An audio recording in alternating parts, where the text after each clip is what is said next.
Hello, everyone, and welcome to another episode of Mime Time. Today we have a very special guest. He's my Kyokushin Karate sensei, Sogyel Lhungay. He's got 2 decades of Kyokushin Karate experience and just started up a new dojo here in San Diego last year. And I've been going to his dojo since almost the very beginning, and it's been a wonderful experience. And I'm very proud to have my sensei on the show and everyone. Yeah, so I want to say that it's been a privilege and a wonderful time, a pleasure to be attending this dojo. And we have our very special guest, Sogyal, here today. Os. Us. A Thank proper you, way of Sogyal. So greeting. please, yes, yes. So, Sogyal, please, we've got as much time as you're allowed. For like, I know you're a busy man. Would you please tell us about your background, where your family came from, and just get into it and tell us about yourself, please. Sure, yeah. I have a bit of an unusual background in that I was born in Kathmandu, Nepal, but I'm Tibetan. My family escaped Tibet when China invaded in the late 60s, and Tibetans either ended up in India or in Nepal, but my family ended up in Nepal. That's where I was born. And I think in essentially in three generations, my family went from being established in Tibet, then in Lhasa, and then be in the capital of Tibet, and then being established in Kathmandu through my parents until they were in like their 20s and 30s, and then they moved to the U.S. and then I immigrated to the U.S. to Jersey, specifically northern Jersey, in Fort Lee, in second grade. So there was a little bit of schooling I did in Asia, but for the most part, I was raised in the U.S. And I think a through line in our life has been this idea of like entrepreneurship as a way for us to figure ourselves out as immigrants and as refugees. I think that's a situation that many both immigrants and refugees have to that's a situation that they have to resolve some way, and that is the way that we've kind of gone through it. And then just being such a minority, kind of a minority within a minority, has always been a little bit of a challenge when I was younger. But as I grew up, I think I kind of got a better sense of my identity. Yeah. Wow, there's so many things just hearing off that I want to ask you. Number one, whose idea was it to come to America? Because I'll give you some context about Sure. myself. It was our dad's idea of going to America because growing up in post-war Korea, as you know, he grew up very poor, our father, and then he met my mom. It's obviously a long story, and had three sons, and I'm the third son. And basically, not long after I was born, our family went bankrupt. My dad worked in construction, and supposedly, this is like what bare little I understand, he trusted the wrong business partner, and basically our family got bankrupt, and there was nothing for us in Korea, Hmm. and it's just like, let's go to America, maybe we can make something happen, maybe it's better than whatever we have in Korea. So what was the context for you? Like, what, who was it, your mom or your dad's idea? You're like, hey, let's go to America, maybe life is better there. Yeah. Like, what was the idea, the sentiment Going or the back to idea? that entrepreneurship story. So essentially, Hmm. the reason my dad came to the U.S. and it was my father. He was the eldest of three boys and one sister. He decided to make the move because we were basically in the import export business. It was everything from the kinds of like Tibetan artifact stores that you see, in like hippie neighborhoods, are all over the country, but as well as like Tibetan rugs. Eventually, it was primarily rugs made in Nepal. So he was he was he struck out to the U.S. because he had a lot of interest in art history and in Asian art, and he started his business of importing things from Nepal and Tibet to New York initially. Yeah, and then eventually he ended up having.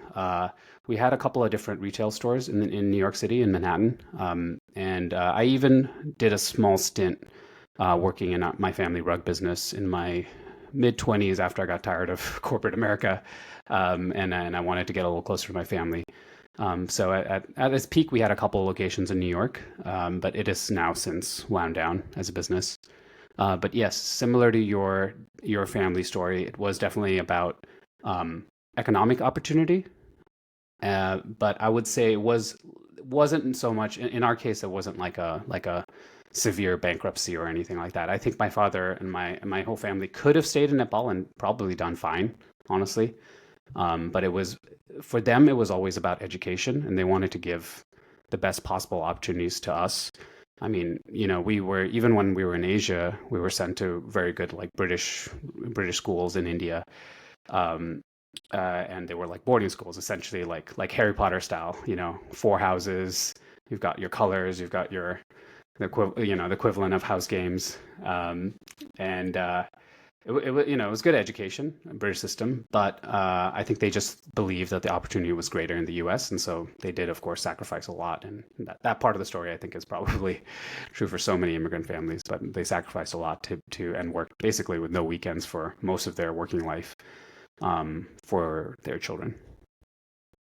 The perennial Hmm. struggle, right? The sacrifices of our parents' generations and all the generations beforehand, Definitely. and that's just actually a big part of this podcast is just I want to honor our parents, the struggles that they went through, the previous generations, our families or like our neighbors' families, and just like, because I think growing up in America, it's really given me the sense of a pan-Asian identity that we wouldn't have if we just stayed in Asia, right? Ironically, That's true. I think the beauty of and privilege of growing up in America as a subculture, this sub pan-Asian American culture is that actually I feel like I've grown up to have an appreciation for all the different Asian ethnicities and cultures because and to be able to celebrate and appreciate and respect our differences as well as our similarities. Because I was just a regular Korean dude growing up in Korea, I would just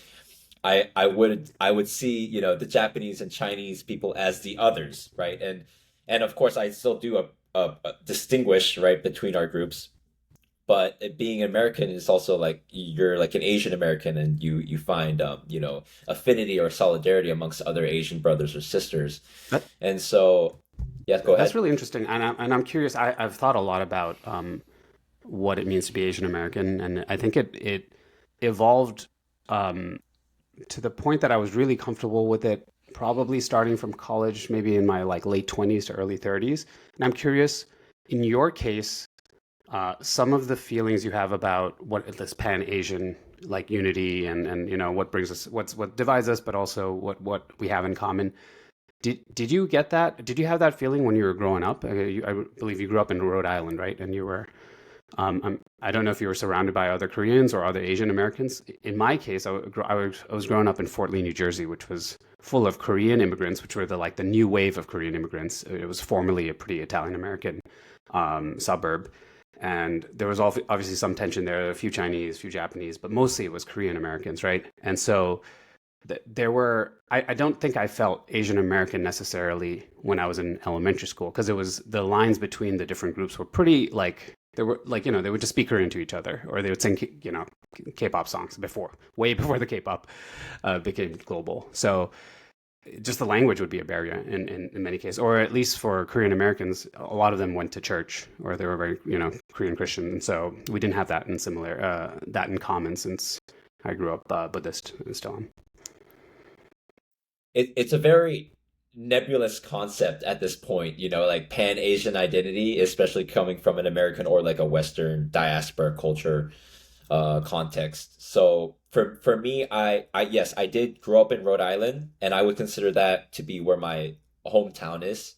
I grew up there from sixth grade onwards. However, from the time I was in kindergarten to fourth grade, I did grow up in North Carolina previously, and then like fifth grade in Kansas. So it's like North Carolina is my earliest childhood years, a stint in Kansas, and then Rhode Island, New England going forward. So I grew up around America a little bit. And so especially in North Carolina, like I was the only Asian kid, let alone Korean kid in most of my classes. So when I think that had some impact on me being like the only Asian kid in Mhm. class and to just see another Asian person was like, very refreshing, Yeah, right? Just be like, oh, there's someone who looks like me, right? And like we're humans, it's just human nature. Like we identify with people who look like yeah. us. You know what I mean? Like and so Uh, so I think for me, like I was also I'm also like a different, like I had a very different experience than my brothers because my brothers are 12 and 10 years older than me.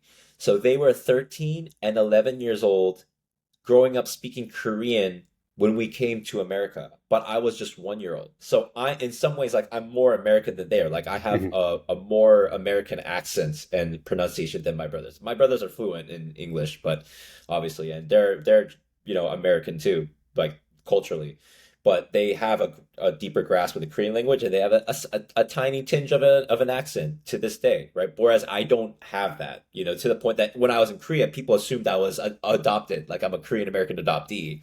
And funny enough, I my best friends in Korea, I had lots of friends in Korea, Korean friends, like born and raised Koreans, and then Korean American friends, but especially Korean American adoptees. Like those were my closest friends because we had such similar upbringings, being of Korean descent, but growing up in like mostly white Mhm. neighborhoods where there weren't a lot of Koreans.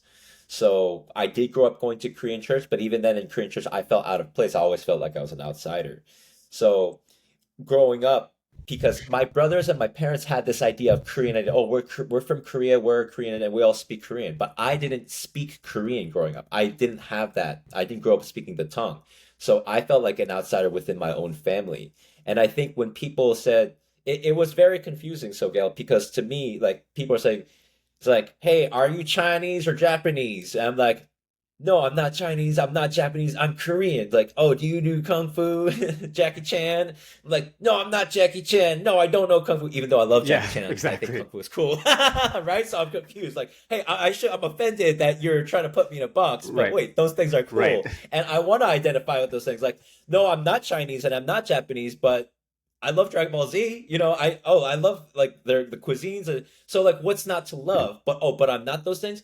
I'm Korean. I must assert my Korean identity. But what the fuck, man? Like I didn't grow up in Korea. So I don't know who I am. I'm lost, yeah, right? So I think I sort of subconsciously accepted this Asian American identity because I didn't understand what Korean identity was. yeah, I think what you're describing is Long-winded something answer. I feel a lot of empathy towards, or and I definitely I identify with as well, which is you're in that weird Venn diagram of you're never, Korean enough for your Korean uh, family back home, or maybe even just Korean Americans that just came here a little later than you, or even in your case, it's even like your own brothers who are just, were 13 when they got here instead of one.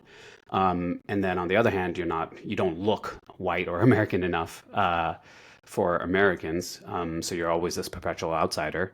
I'm curious, did you find it more uncomfortable being? Which part of that did you feel more uncomfortable? Being like sort of like ostracized or bullied by the like the not you're not Korean enough, or the you're not American enough? I would say more I'm not American enough because well, because I'm going to school 5 days a week, right? Being the only Asian kid, like that's more of the exposure. And then if I were to interact with Korean people, then it would be on the church on Sundays because, lots of Korean Americans, they go to Korean church. So it was more like that. And I think Korean people are like, they're not, they're not so much like, oh, you're not Korean enough. Like maybe they just don't care. But like, it's more Mhm. subtle, right? If I could say something and about it, like, yeah, I think it was more like the broader American society that we live in. Like, I felt like I was more of an outsider there, and I do have vague memories of getting into little fist fights as like a little elementary school kid. I remember having some angry incidents. Sure. Same. So, but yeah, that's a how you feel about like the Venn diagram, right? Yeah. Is one way to Yeah, I think, put it. and maybe Korean culture is like this too, because I know there's a lot of like teasing and sort of the way you show Hmm. love in Tibetan culture is also like you kind of make fun of people, you rag on them a lot. And I was a pretty sensitive kid, and I noticed, and so was my like little sister. I've got two sisters. I'm in the middle.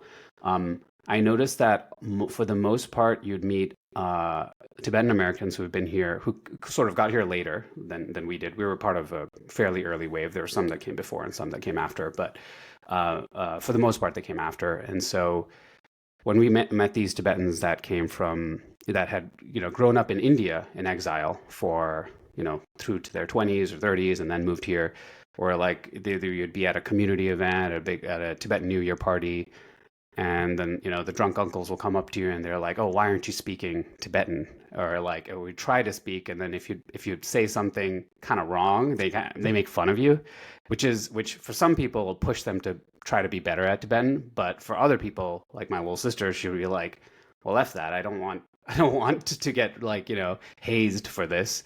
So if anything, it pushed her away from studying her own language.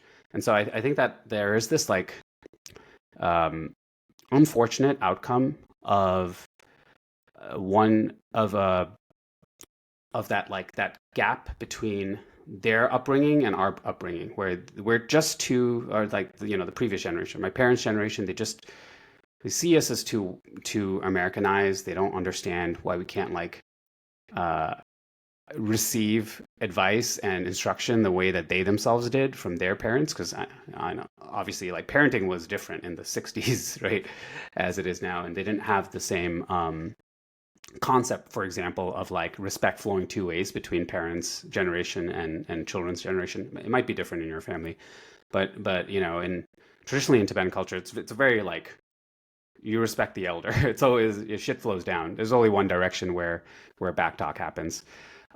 So this like feeling of like, hey, we have this ingrained attitude of like respect your elders, but sometimes the elders weren't doing.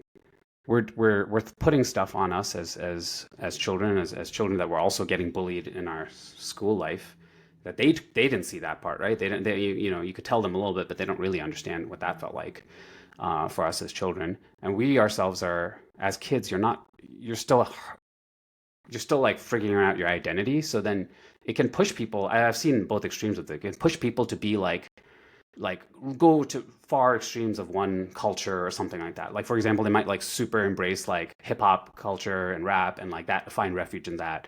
Um, you know, it might push other ones to try really hard to be involved in like I had some Korean friends who were really involved in Freedoms for North Korea, like in college. I was part of a very activist group in college called Students for Free Tibet. Still support them.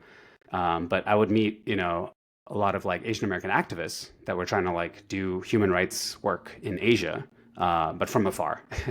And so anyway, I guess I just meant like this tension of like not being one or the other. It pushes people.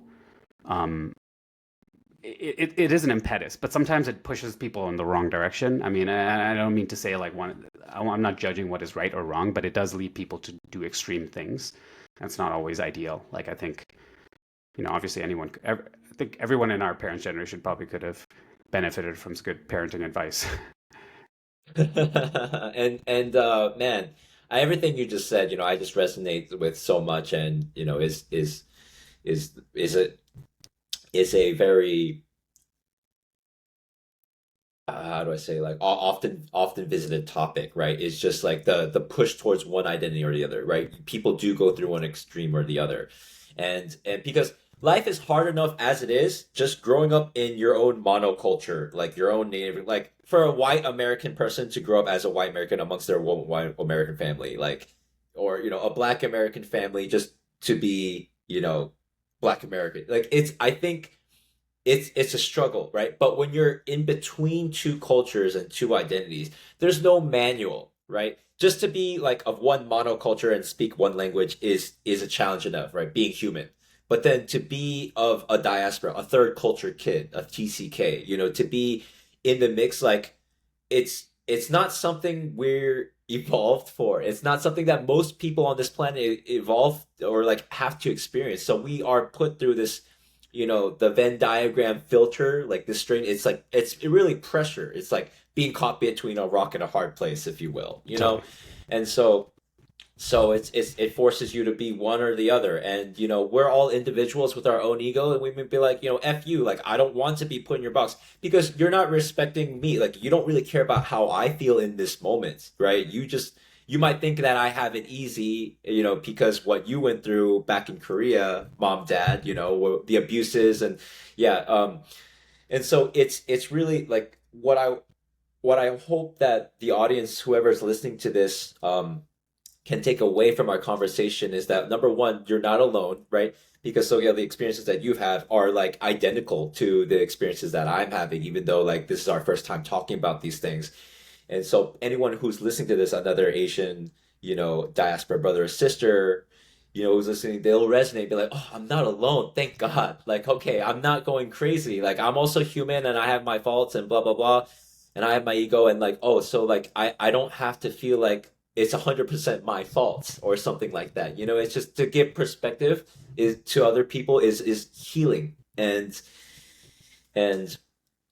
um and I don't want people to go to a certain extreme because some people, right, they just can't handle it and they become, drug addicts or they turn to a life of criminality or whatever. I've seen a lot of people, turn out badly and I hate to say it, but like there's like, I know people who are say half Asian, like mixed kids, like they just go through a very rough time because of like these cultural expectations, right? They're not Asian enough, they're not white or black enough or whatever.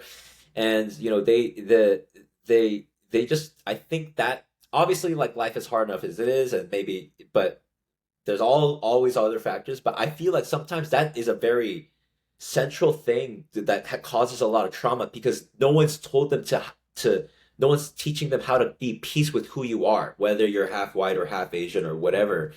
And because of that, they go down the wrong path. And I feel for those people. I'd be like, it shouldn't have to be that Right. way. You shouldn't have to be like a meth addict because, your mom and dad couldn't speak the same language and like you felt like you were like abused by one side or you have resentment towards your mother culture.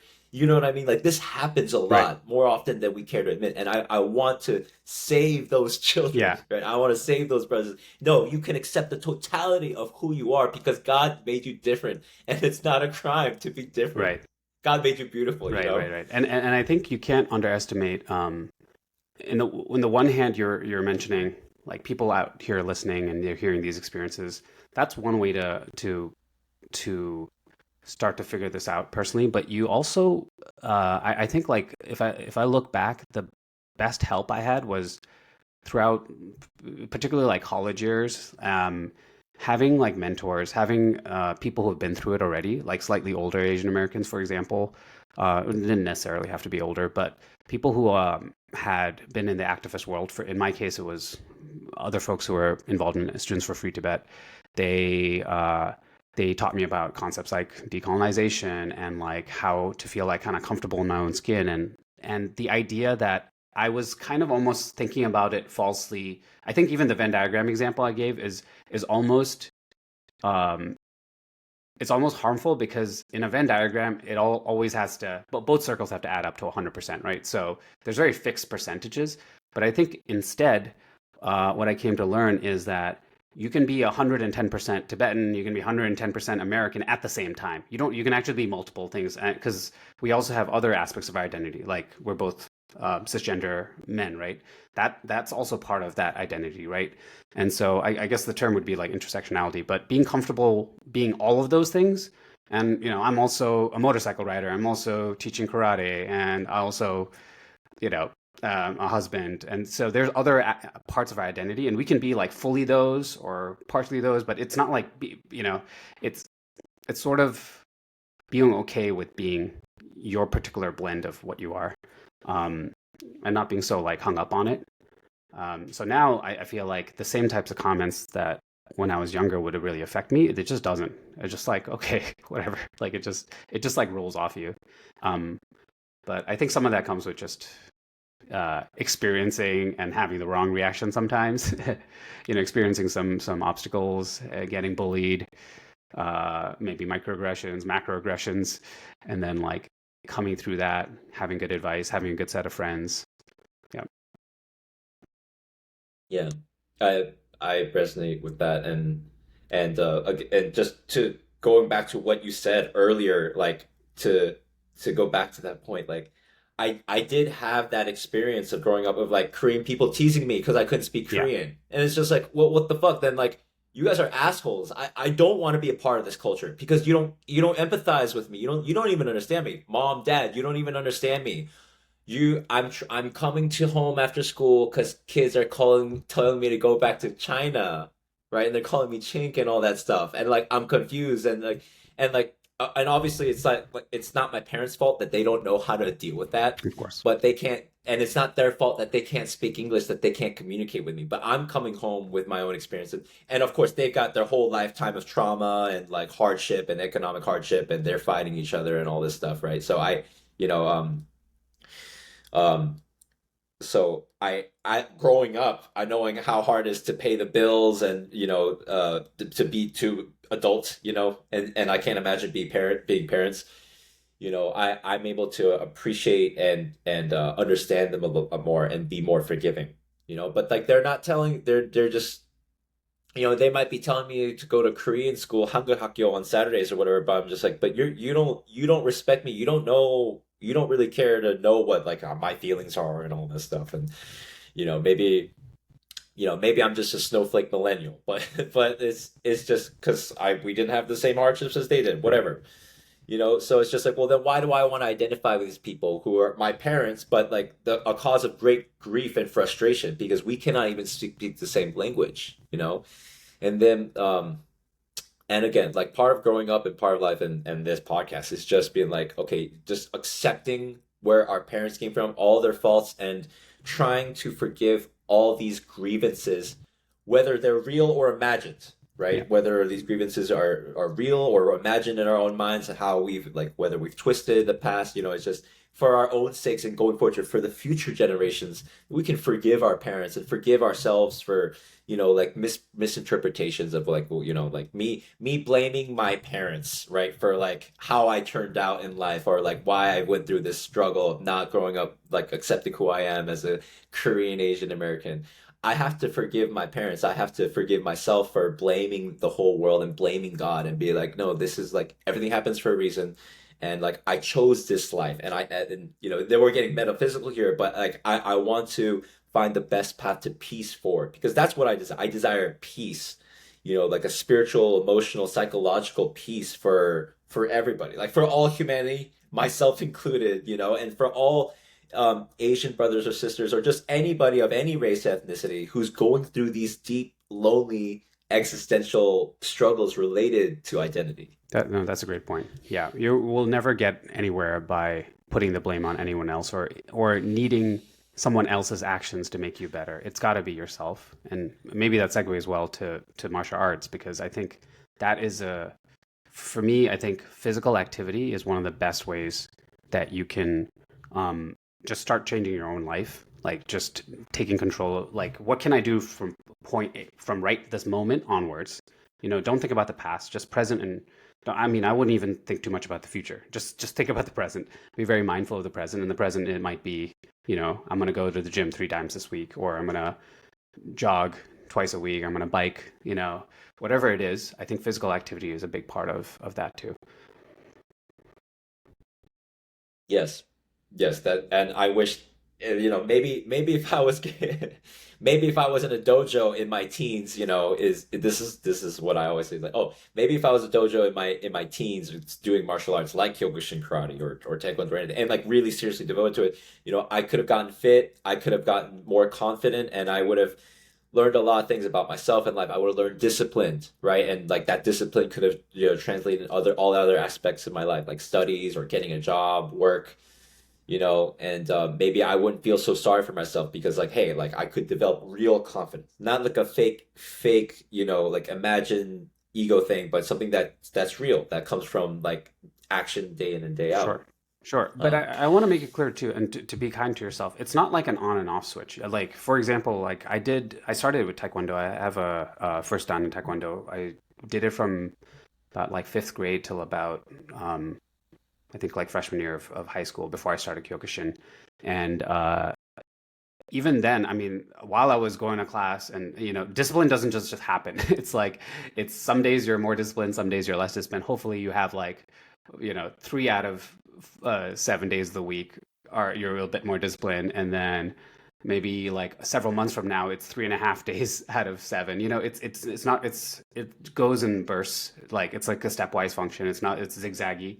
You're not always improving, and it's not like I just wanted to be clear that like you when you're if you're looking from the outside in, it might seem like, oh, this guy's got it all figured out. But I mean, I went to one of the best business schools in the US, and and when I was having these like deep conversations with people, I realized all these guys with like McKinsey backgrounds and went to like Ivy League schools, like they were also just like as not like, they were also not confident in themselves. They were just like faking it. A lot of it is like faking it.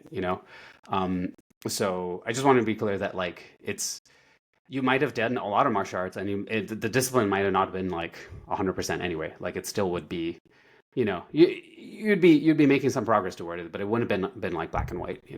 I mean, I definitely got bullied, and I was very undisciplined through many periods of my life while I was doing martial arts too. I mean, you can look at like, I mean, this is a random example, but like Ronda Rousey is the first thing that popped up in my head. Like she was like peak like athlete. Obviously, did lots of martial arts, right? A top judoka, and she also had like a big breakdown.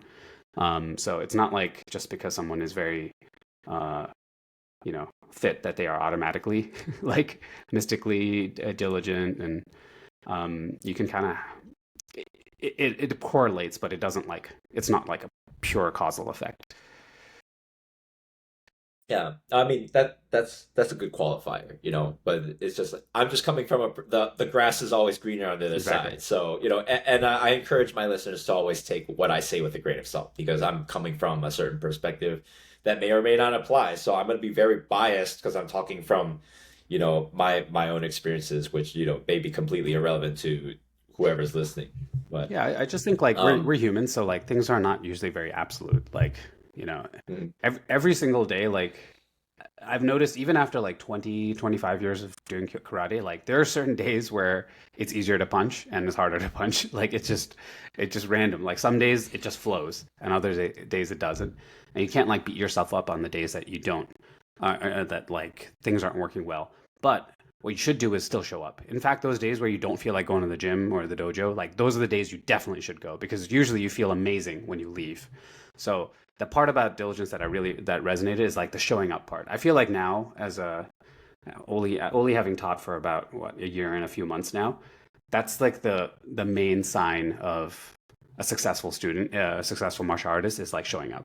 Like, are you going to show up no matter what? Like, it doesn't matter if it's rainy or your back hurts or you stayed up really late working last night. You're just going to show up no matter what, and that consistency is what will make you better. yeah, I found out like when I was training in Korea and going to dojo, and I was, I was going to karate at least once a week, pretty consistently for the most part. But it was like, but I was not diligent. I slept late, or I was out drinking too much, partying, and then sometimes like there were times I'm ashamed to admit, but like maybe I was out Friday night all drinking till like Saturday morning, and I wake up like late afternoon, maybe evening on Saturday night, and I'm just like, cause it was late. That man, we started at 9. Was it? Did we start at 8 or 9 p.m. on a Saturday night? I think it was 9 because of the schedule. That was like the only time 9, 8 or 9. I think it was 9 p.m. It's so insane for me to even say it, but and then even then, like I was hungover and tired sometimes, and I was just like, man, I just want to stay home and sleep. And I'm just like, but well, okay, well, mime, it was your decision to be out late night drinking last night or like have bad sleeping habits, but you should still show up, right? Right. And you should still try, right? And I found that whether maybe I was sick or maybe it wasn't that I was like drinking all the, maybe I had a long day or a long week. Whenever I showed up to the dojo and then after the workout, the endorphins kicked in. And I said, you know what? I'm so glad that I came out. And I was never a regret. And then find out that the workout and sweating out the toxins, it energized me. And so, and I found that over the years, like that's something that you can continue to build upon. It's like a, like muscle memory almost. It's just, oh, I just need to show up. Showing up showing up is half the battle, isn't it? Yeah. Completely agree. Yeah. Yeah, and I want to talk mostly more about martial arts, but before we get into it, I want to ask a little bit about your how you feel about your Tibetan identity for a little bit because um and I want to ask you this like growing up, did people ask, say, or imply if you were Chinese or not, and how did that make you feel being Tibetan? Well, as you can imagine, it happened all the time, and so here's the thing. I mean, being asked if I was Chinese by, um, random white kids or Italians or something like that is one thing, but then being kind of told I'm Chinese by Chinese people is a whole nother thing, right? Because that kind of Oh, right, jeez. and having that kind of heart for in our language we say rangzen. So this is a good time to show you the shirt. That fist, that's like the symbol for Yeah. free Tibet. Um, Rangzen means freedom in Tibetan, and I was part of the Tibetan freedom movement. But back when I was in elementary school, I didn't really understand too much of that, right? Like I knew like the broad strokes. Obviously, my parents told me had been invaded, and that Tibet was never part of China, and it was part of a propaganda campaign.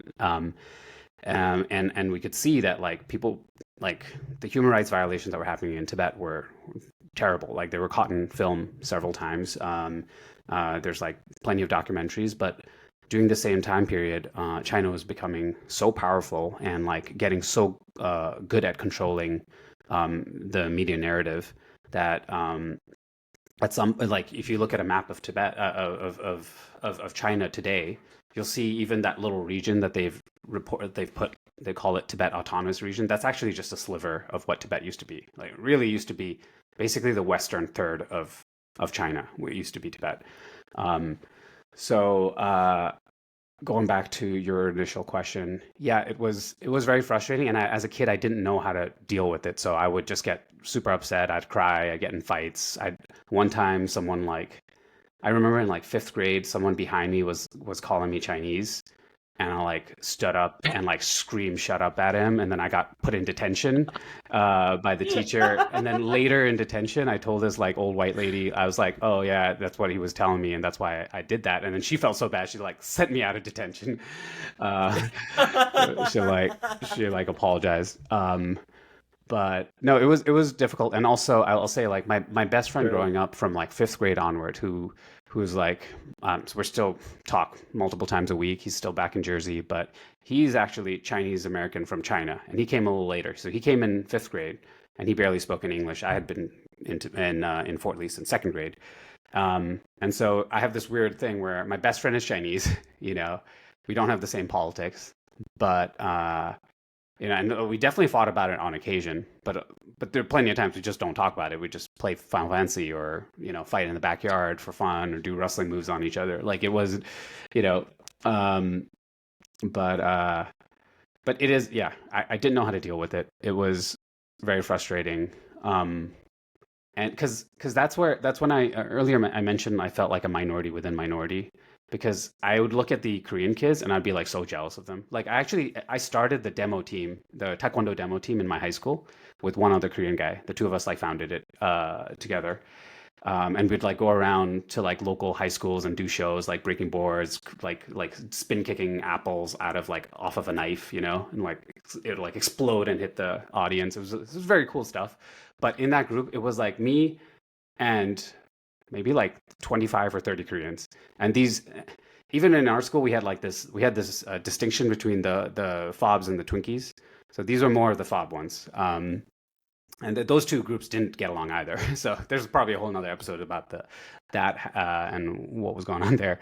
But these guys all spoke Korean to each other. They would like sing Korean songs when we go in like the school bus to go like to do demos. Like I would be like honestly like I'd be envious. I was like I wish I was Korean because if I was Korean I could like sing songs with these guys. I could like talk. Like all the Korean girls would only date Korean guys. So it'd be like I was like completely locked out of dating that group of people, right? Even if they were interested, it's like we'd have like a language barrier, and a lot of times, right? Because there are a lot of these students were like ESL, but yeah. Where was I going with this? Basically, yes, it was difficult being kind of an unheard of minority. Because I mean, every person I ever meet, they'd be like, "Oh, you're Tibetan American, like you're Tibetan, like or Tibetian or whatever they mispronounce it." And Tibation.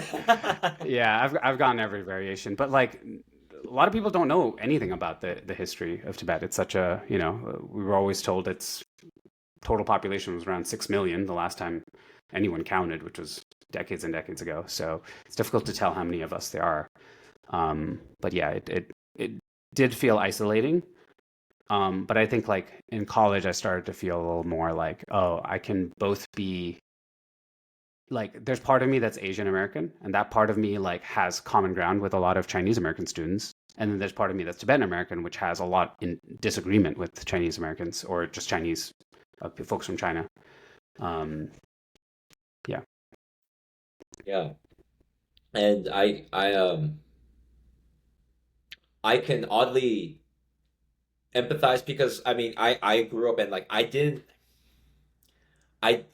and I felt like an outsider within my own Korean community, and I sort of looked with envy at like Chinese or occasionally like Japanese American communities because like they had that, and I felt again I want to emphasize like I felt like an outsider even to the Korean group because I have a similar experience where like because I'm a Twinkie and the fobs are fobbing out with each other speaking Korean, Right. but like I'm an outsider Right. to that, but so and I want to be a part of it, but so I had this conflicting thing, and like it's so confusing It is. as a third culture kid to be like, oh, like I hate Korea. Like I've never been there. I hate Korean people. My parents, they don't respect me. They don't care about. I hate my parents. Like I blame them because I blame my parents because like I didn't choose to be born Korean and then be in America where I have to deal with all this stuff. Whereas my white and black classmates, they don't have to deal with these struggles, or at least if they're arguing with their parents, it's in the same language. I don't even have that, Yeah. dude. You know? But then when I'm in church and like I see other Korean kids my age, like, oh, I want to be like them. I want to learn Korean. So then it's just like, oh yeah, like, it's so like, am I proud to be Korean? Or like, what am I? And to this day, like, I'm having trouble like, verbalizing and understanding it to myself, right? And so really, my time this podcast is just me psychologizing, Yeah. just me trying to come to grips with like my past and my upbringing. You know what's And what's so, kind of lucky though yeah, for like the next generation of people like you is that at least like I feel like Korean Americans have carved out a decent amount of like space. I mean, there's like Stephen Yun and like there's I'm not gonna remember every actor or comedian, but there's plenty of like stars that are not just Korean from Korea, like but like Korean American stars in media and entertainment, and you can see those individuals and also people in like in government, like in Jersey, there's plenty of like local like Congress people or state senators that are Korean American. And I feel like we still don't have that as a Tibetan American as Tibetan Americans. Like that's still it was still pretty invisible. So again, that minority within a minority feels rough. I'm sure there are other yeah. like minorities out there like Hmong and I don't know. Yeah, Oh yeah, definitely the like the Hmong smaller. people. Hmm. Although they do have that amazing gymnast. Um, is it Suni Lee, right? Or is that? Yeah, I think she's Hmong. I'm Yeah, unfamiliar, but I do think yeah, as time goes on, there is some form of progress, and luckily, like you know, for me, like I would say like I lucked out in the sense that okay, at least Korean identity, Korean culture in America and worldwide has exploded, right? Whereas when I was growing up in North Carolina, people didn't even know Korea was a country. yeah, Like in the same way people know what's yeah. Tibet, right? People like literally didn't know where Korea was on a map. Not that Right. a lot of I mean, Americans well, don't there know was a what any country Korean is. War, so Yeah, which is called the Forgotten mm, War because people don't they know about the World War II and the Vietnam War, and then in between there's this thing called the Korean War that American people just like don't know about, sure. so but again this is to relate and sympathize with all the other Asian um ethnic brothers and sisters out there, right? That we share these struggles, and I want to embrace the Yeah, solidarity, right? That the struggles that we have, like as minorities and these individual like struggles that we all have with like our parents and the broader society that we grow, that like we're not alone, that we actually have a lot in common.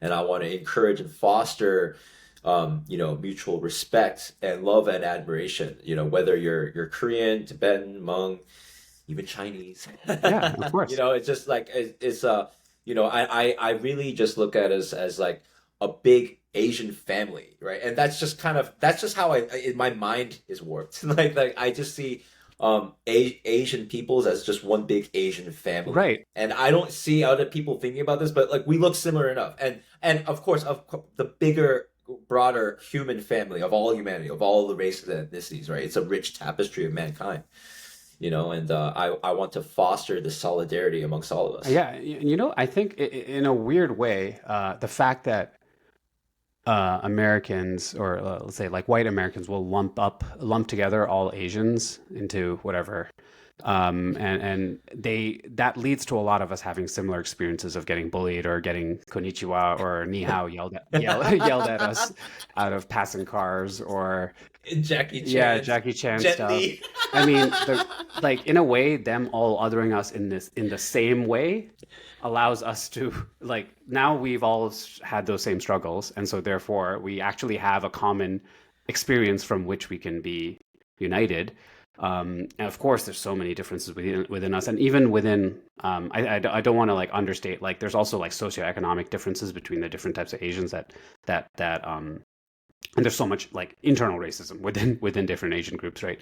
But staying more Sure. positive on the unity side of things, yeah. I mean, we were all bullied as kids. We probably all like eating take Chinese takeout food, and we like going to like Yeah. Chinatown, and like we're used to like our parents having tea and cookies or whatever it is. Like there's different like common, or like I think if we get really to the root of it, there's that like idea of like respecting elders, which I think is so Mm. Asian. Like no matter what, like we have that.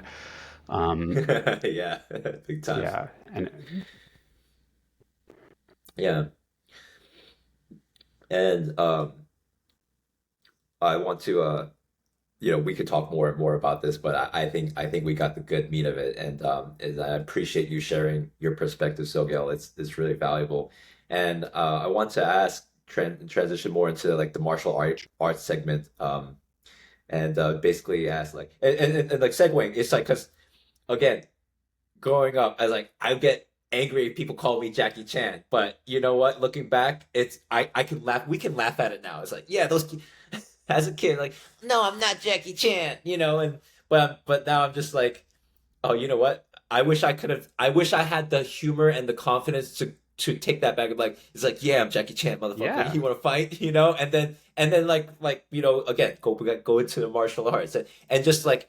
Just look at people with a smile and not take, because sometimes kids aren't trying to be racist even or be mean. They're just taking fun, but then we take it so personally, a lot of the time. I think a lot of life is, for me, right? I just think a lot of Asian American dudes, especially, we have a chip on our shoulder, but really, like, we failed the shit test. It's like, they're just teasing us, but you didn't have to take it so personally. And the only person who really lost in life is you, because you held on to these resentments and the microaggressions your whole life. That's kind of like my take on it, right? And it doesn't mean that there aren't people who are mean and aren't malicious, that doesn't mean that there aren't people who are malicious, but for the most part, I think we just take it too personally, and there because we're so sensitive. We're sensitive souls.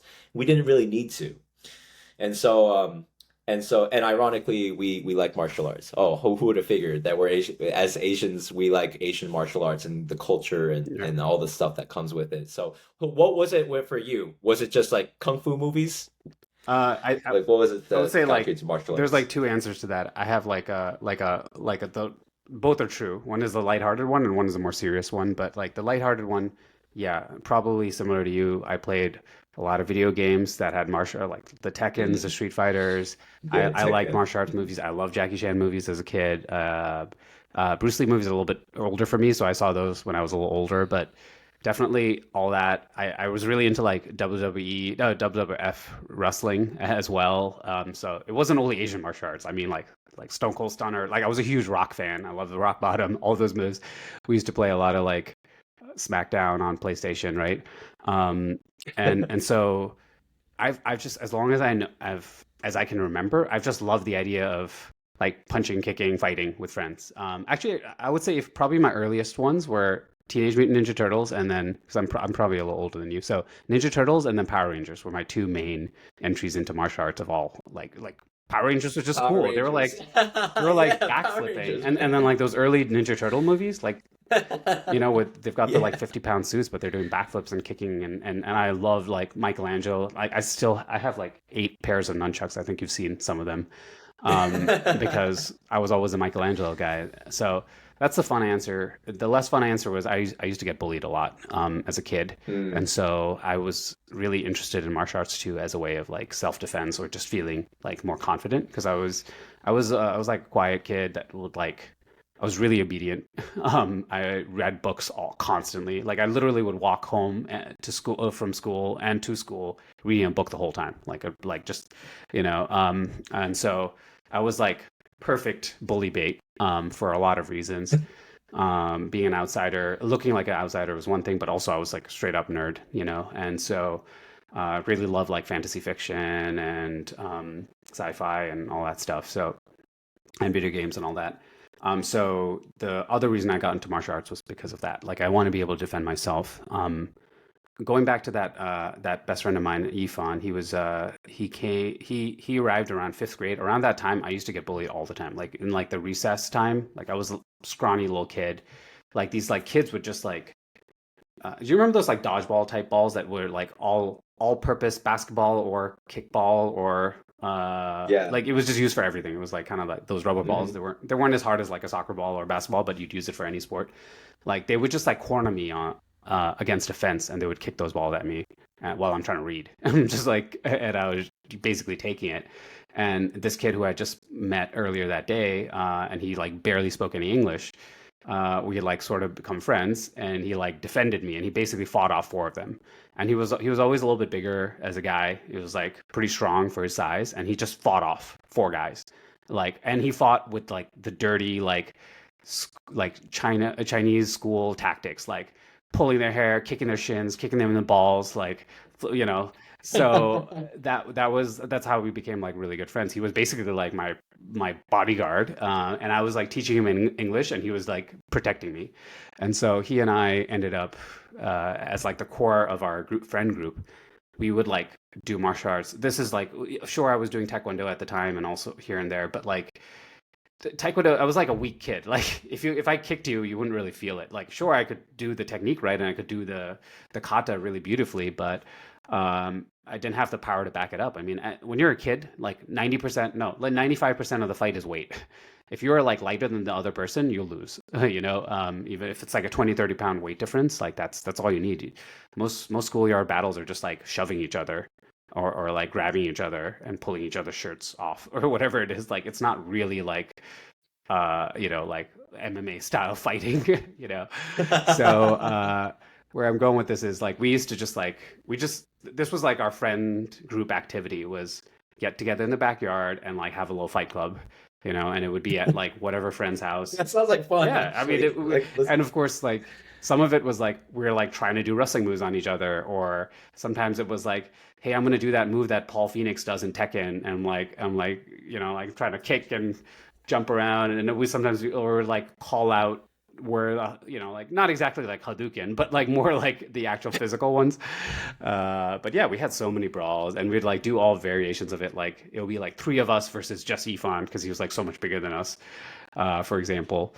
But yeah, that was like all throughout, all the way until like call it high school. I would say we'd always spar at all times, and even to this day, whenever I see him, like we like put on gloves and we just like start fighting. We're like basically almost 40 at this point. that's great. Oh, that's a beautiful story. I'm glad you shared that. That's it's such boys because I think probably like at that age, elementary school onward, like I was like a chubby, shy kid with glasses, and like I was very like not comfortable in my own skin and not physically coordinated at all. So like, I think if I was with friends who were like physically kind of roughhoused a bit, like I would shy away from that. I'll be like, no, stop it. I don't want to, like looking back, like I wish that I had a bit more courage, that I had some tenacity. And I think I think deep down, like I always wanted to be someone who was strong, and I knew that I was weak, and I hated my own weakness, and I resented that I was scared and I was weak, and so um so I feel like deep down inside since I was a kid, it's like I wish I could be someone strong and confident, like, and one day I know that it's possible. Deep down, I know that it's possible. So Did you have like if there's any. did you have like role models or like people you looked up to that were really strong that you would like try to emulate? I mean, it could be a fictional character, it could be someone on TV, or it could be like your someone in your family or one of your brothers or something like that, or a good friend. Like, did you try to model after someone's idea of toughness? My brothers gave me some idea of that, but and they were a lot older too, and so to give them credit, I remember one kid was bullying me in school, and he said something to me like I have this vague recollection, and then I went home and I told my brother that this classmate had said this to me, and then my brother got really mad, and then he one day he took me to school or something, and then he saw that kid is this kid, my brother is like again 12 years older than me and my classmates, so it's like a big adults, right? Right. If I was like 7, then my brother would have been like 19. I think it was my oldest brother who I live with here in San Diego. So he must have been like 19 and I was 7. As an example, I don't know, remember, but I do remember there was this interaction. And this was in North Carolina when our family was all still together. He said like he wasn't mean to the kid, but he was very stern. He was just like, "Hey, don't say that to my little brother," that kind of thing. So I've always looked up to my brothers. And so I don't, and my brothers were tough growing up. Like they went through some stuff. They went through. There's a story like they were playing at a basketball court, and like some kids, this is back in North Carolina, told them to go back to their country and stuff like that, and they got a fist fight, and my brother like beat them up, like punched them, and like our other brother was like I wasn't there at the time. I was just a baby, but like was like had a bloody nose or something, and then they ran home after like beating up the kids, and then my brother said he was worried that we would get like deported from the country because I don't think our visas were legit at the Right. time. So to give my brothers credit, like they did, I think they did try to show me, right? And they did tell me stuff like, be tough, but like it wasn't enough for me, I guess. Like, and we also, like, from 5th grade onwards, I wasn't with my brothers. They were in college doing their own thing. So like I didn't have as much exposure. I didn't have a lot of time with my brothers growing up. So to answer your question, I can't really think of like so many more like role models, like strong role models too, who gave me courage, except for my brothers that come to my mind right now. And I wish there were more. And you hinted at this earlier about finding older role models in the community, because like we're all like standing on the shoulders of giants who come before us, who when they were young standing on the shoulders of giants who came before them. So to anyone who's listening, it's like find a role model, whether it's fictional, whether it's in fiction or in, the human mind. If it's your neighbor, if it's someone at school, if it's someone who you think, like, talk to them, try to get to know them, right? Try to find people. And if they're not it, just respectfully bow out, and then just keep until you find your people. Yeah, totally. I Yeah. agree. For you, who was like was there a role model that like had an impact in your life I've had so in your many, and so teens or I'm like, I'm not gonna like do a sure. laundry list because I'll definitely leave out Yep. some. But for some that come to Mm-hmm. mind, besides like the good friend who would like save my Mm-hmm. butt plenty of times, both Mm-hmm. my first karate sensei, Kyokushin sensei, he was actually part of World Oyama Karate, which is an offshoot of Kyokushin. But it was founded by one of Masoyama's best students, Shigeru Oyama, who actually that he's also a I forgot the term for Korean that lives in Japan. Zainichi. Zainichi. Yeah, he Shigeru Oyama was also part of a Zainichi family, and in fact, the reason why Masoyama has the name Oyama is because of Shigeru Oyama's family. He was the one taken. That was the family that Masoyama lived with when he moved to Japan. And so at the time when Masuyama was training, this like kid, there was two kids, like the two sons, the two Oyama sons, ended up becoming two of his best students, and then he sent them off to New York, to the U.S. to spread Kyokushin, and he was like basically the trailblazers for Kyokushin in America, and then eventually disagreements or whatever it always happens in karate, especially in Kyokushin, a lot of ego. So I don't know exactly why, but they started their own organization called World Armor Karate, and so. Shigeru Arama, who's one of his best fighters, this is a guy who's also done the 100-man kumite, is like famous, and I trained with him a little bit. Like I would like go to my belt test with him. By the time I knew him, he was already like pretty advanced in age. But one of his uchideshi, Sakataka, who was Japanese, Nagayasu Sakataka, was my sensei. He had the Jersey branch of World Armor Karate in Edgewater. I'm sorry, actually, it was in Cliffside, and so I would say I looked up a lot to him because he was like maybe like a 5'5" Japanese man, like did not look like, if you just saw him on the street, he'd look like a delivery man or something. Like not tough at all. But damn, he was freaking strong. Like he was like a champion, like a tournament winner. Him and if I would use like a further example, someone like Kenji, oh my gosh, why am I blanking on his name? Kenji Midori was another example of someone who's like a really small guy. I highly recommend you check out his videos from the early days of Kyokushin. He's like a small guy, and he would beat these like huge dudes. And so I would look up to these guys because they were like giant killers, and I'm like 5'6.5". I'm not very big, and I'm like light, so I would always have to go to tournaments and fight people that are 40, 50 pounds heavier than me because there's a lot of open weight in Kyokushin. Um, and so I would say these guys were like people I looked up to because they were like yeah, small Asian dudes that could kick ass, you know. That's what I wanted to become. That's awesome. Yeah. And what was it exactly that got you into Kyokushin? What was it? Yeah, in particular, was it just you read about Masayama's story, or you were exploring different schools, and then you're like, you know what, this is what I want to try out, and you just stuck with No, it? because I didn't start as an adult. I didn't do research or anything like that. It was more of like lucky happenstance because I did taekwondo, and then my taekwondo studio or moved out, or dojang moved to a further town, and so it just was too impractical to go there. And then we found this other dojo, which happened to be Sakataka Sensei's dojo, which is still there right now. Um, and so I just started it not really knowing Kyokushin. I didn't even know like I just thought karate was karate back then, right? We didn't have different names for it. I'm really lucky I didn't end up in like a McDojo or some other type of like Americanized karate. Like to this day, Sensei Sakataka doesn't speak English super well. He was just like old school. He would like grunt. Like he's probably said like, I don't know, like a few sentences to me over the course of like many years. But he just, yeah, I just stumbled into it. But then I think sticking with it was because of the Kyokushin spirit. This idea of like never giving up, this idea of the strongest karate.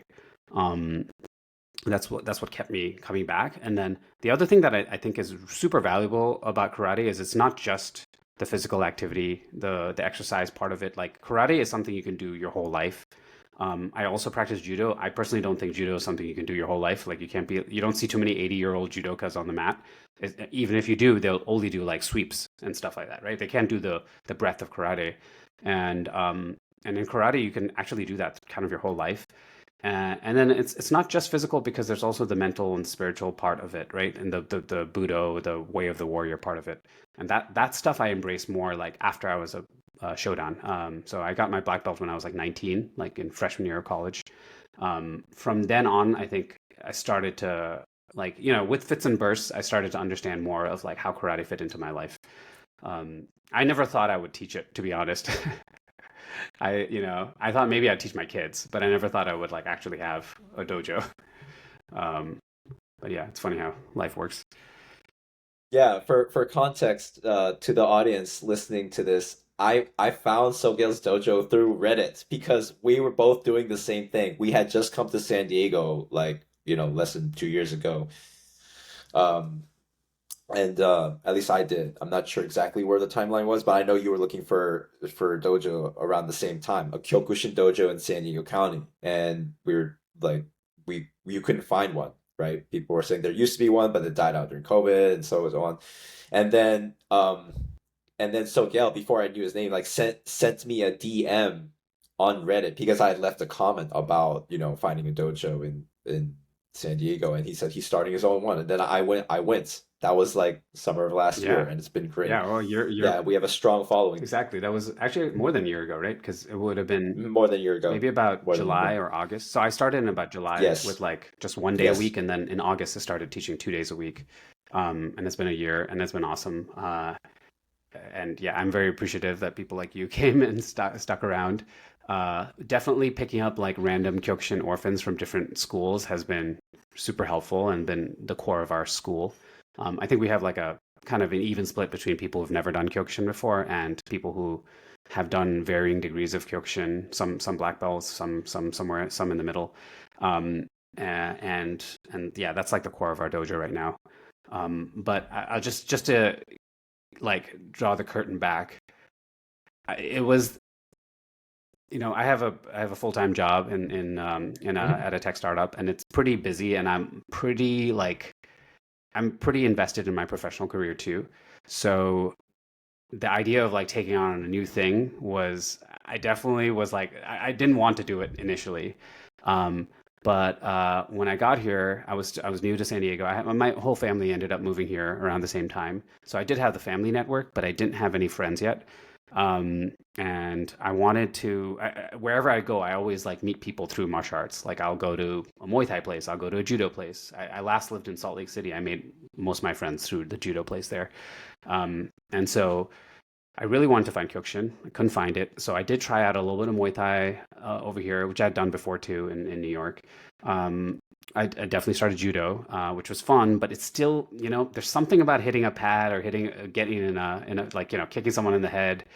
I just missed it so much. And the thing about Muay Thai that always like like bothers me is that when you wear those gloves, you can't make a fist, and like it goes against my like the heart of my martial art, which is like at the end of the day, you have to train every part of your body into like a weapon, right? Like, that's why we have the makiwara training. So like your knuckles, the back of your knuckles, the palm, the inside of your hand, the elbow, the inside of the wrist, so many different spots, or the outside of the wrist, I should say. There's so many different parts of your hand that you use, but the most important one is just the seiken, like, which means forefists, just your first two knuckles, right? And when you use the Muay Thai, if you like fight in Muay Thai, you have to, or like just in boxing too, you wrap your hand and you can't, it's like loose, and you've put this giant pillow on your hand, and you're wailing on people, but like you're not making a tight fist, which goes against my core training of Kyokushin, because or any type of karate is like at the moment of impact, you tighten everything, you tighten your fist, and that's where you can do so much damage, right? Um, and so that's why Muay Thai was never enough for me. Like it had the cardio, it had the kicks, it had the bag work, everything else, right? I mean, it also had head punches, which I wasn't crazy about, but I tried it for a while and I just couldn't do it. So then I was like, okay, I really need to find other people to train with. So that's still why we don't have any kids classes, because for me it doesn't make sense, because I'm here. I started this dojo so I could find people to train with. It's kind of Yeah, selfishly. so you can find people to beat up. In some cases, but also get beat up by as well. And then I talked to my sensei back in DC. This is my most recent. I had like three main senseis. This is my most recent sensei, and he was the one that gave me my Nidan, my second degree black belt. In Kyokushin, that just means you're a senpai. Like it doesn't mean that you're a sensei yet. Usually, your third degree is when you become a sensei. So I didn't feel like ready really. But he really encouraged me to just go and start it. He said, he told me like I was like one of the most complete martial artists he had met, and he said all this like nice stuff, and he's very encouraging, and he encouraged me to just like start something, and he said, I know you'll be successful, and I'll give you advice all throughout. And so because of that, and because I started to see some other people responding on Reddit, like yourself and a guy named Safe, who is also a black belt out here, like because of that, I was like, all right, let me go and try to find a space to start meeting. And I was ready to just meet at the park, And in fact, I did actually. I met another guy, that other black belt. We met up in a park with like pads, and we just like hit the pad the first few times, before we had a space to train out of. Yeah. So that's how that all got started. But I'm very grateful. I mean, and also I'll mention for your audience that you just had a promotion test yesterday, so I'm really impressed you're not like battered and exhausted. So you went through a lot of fights yourself. I am actually exhausted. It took a lot out of me yesterday, and it's been a busy, long weekend. I woke up at like before 5 this morning to Yikes. go fishing Yikes. at Torrey Pines with my brother. So Yeah, I am exhausted, but I guess that's the Kyokushin spirit, right? You just keep going. It's true. You know, or you try not to show weakness, right? And I feel like for me that's one of many lessons that Kyokushin does me. Like even when things hurt, it's like don't show the weakness, right? It's human, it's kind of this is just my interpretation. Like it's human to feel weak, right? And it's okay, right? But practically, don't show it to the other person. And like and it's also like it ties in with stoicism. I'm on a big stoic kick these days, like going to Marcus Aurelius meditations, just like, don't complain, don't even catch yourself complaining, Hmm. and so if you don't show your weakness to your opponent, how can they know, right? And like that can affect their spirit. It's So totally true. And yeah. like one example, a very practical example I have of this is like there's this concept of like if you like do you smile because you're happy or are you happy because you smile? Because there's a way to like Mm, actually hack your body. If you smile, like you'll actually feel happier.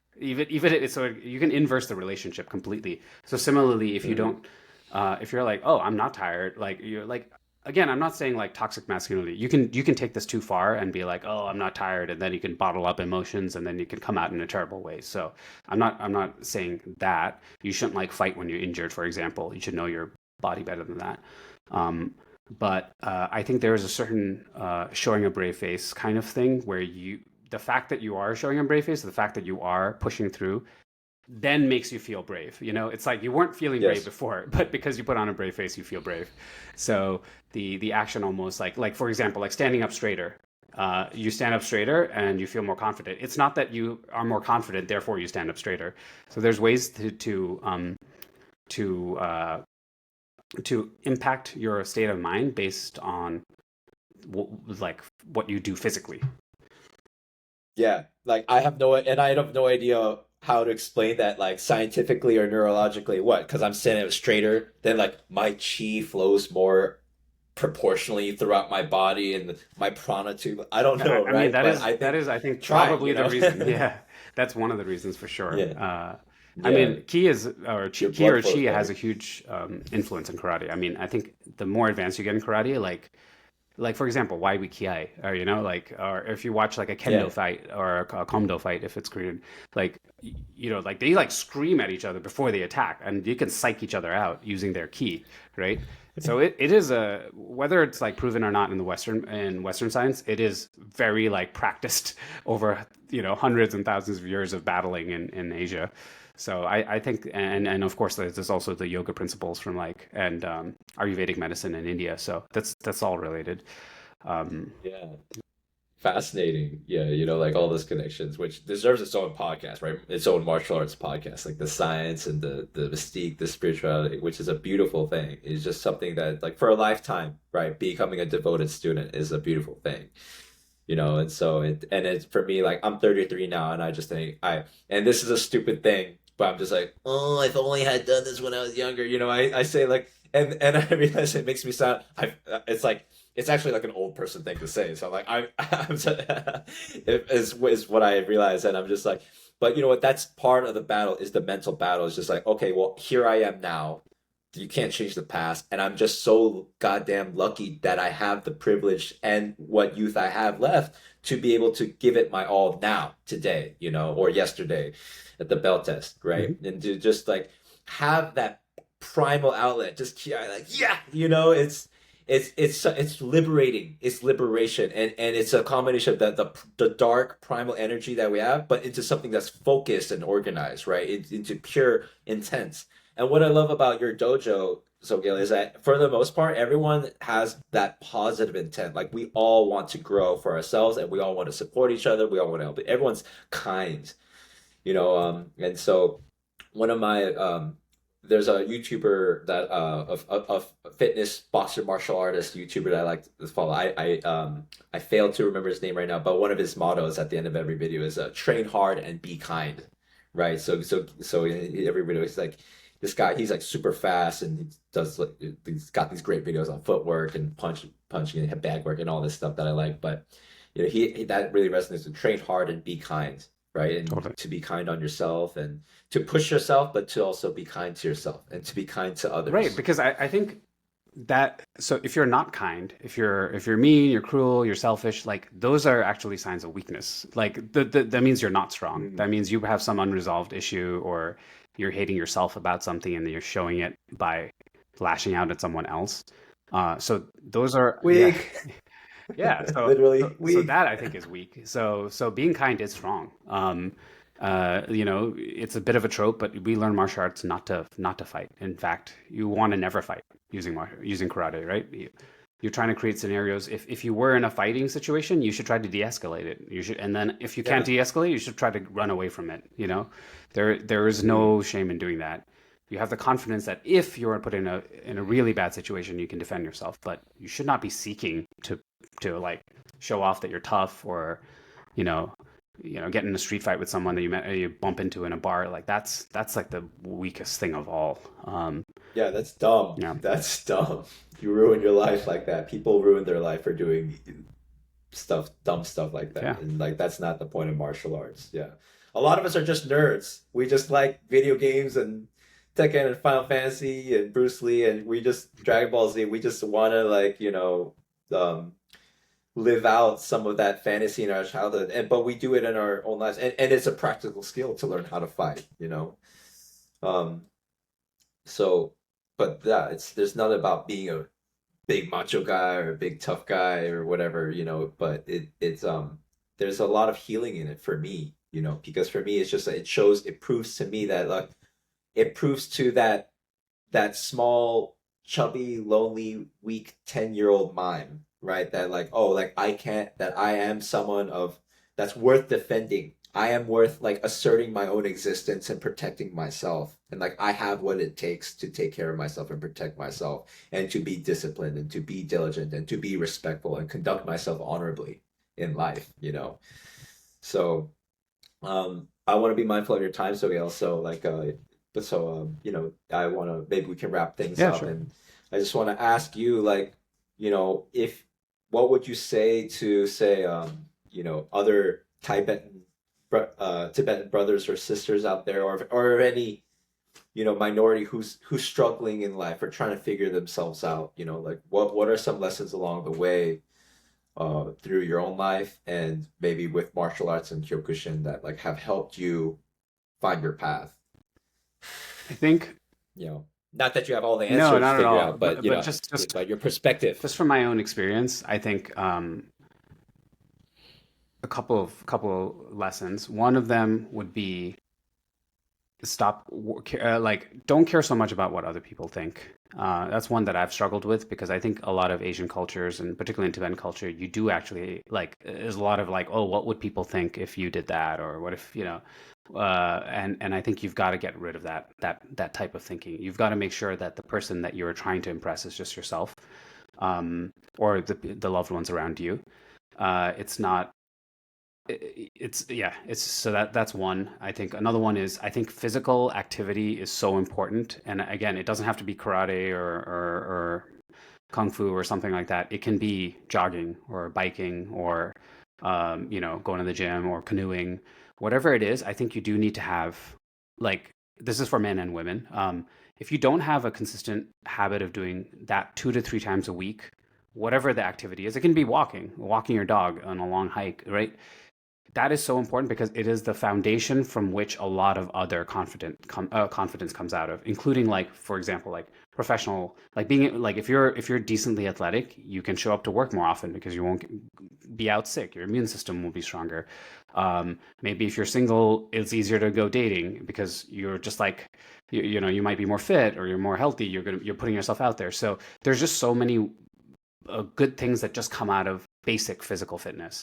So I would say you don't have to be a karate sensei or an MMA fighter or professional anything. You don't have to run marathons, but you do need to do something 2 to 3 times a week consistently, whatever it is. It can be a different thing each of the times, but that's really important because it's table stakes in my mind. And then uh, lastly, let me think about this. The I think spend less time thinking about yourself and maybe think about others. Like, this is going to your kindness point. Um, it's easy to get in your own head and like beat yourself up.